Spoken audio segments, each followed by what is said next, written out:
However, there is the problem of curative that is still outstanding.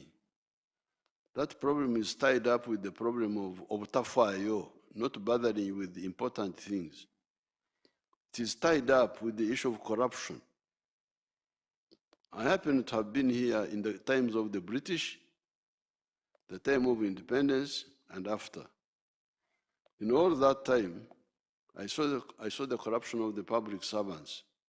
That is the chiefs, the veterinary personnel, the medical personnel, the school teachers, etc. When we were in the bush, I told the NRM leadership that we could not trust the public servants to serve our people honestly. I therefore proposed that we add our own structures elected by the people to supervise the interests of the people. You have that power to elect the LC1s, LC2s, LC3s, LC5s, members of parliament, councillors, etc.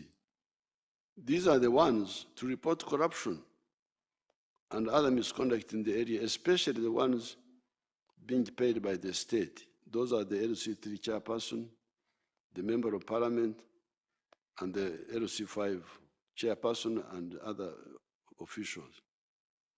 What has happened is corruption, land grabbing, etc., happening in Congo or Uganda. If it is happening in a locality in Uganda, where there is a galaxy of all those elected and paid leaders, why do they not expose the problem? Yes, the government has another galaxy of actors, accountants, auditors, etc.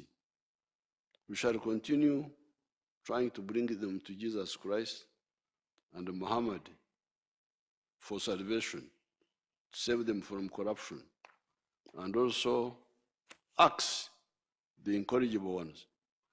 However, when my strategy of the LC system works, it will be a game changer. Recently, near Mpigi town, I engaged some Bazukul there that were talking about corruption. I told them to elect serious leaders, serious people that guard their interests, the interests of the people. That was why the LC system was designed.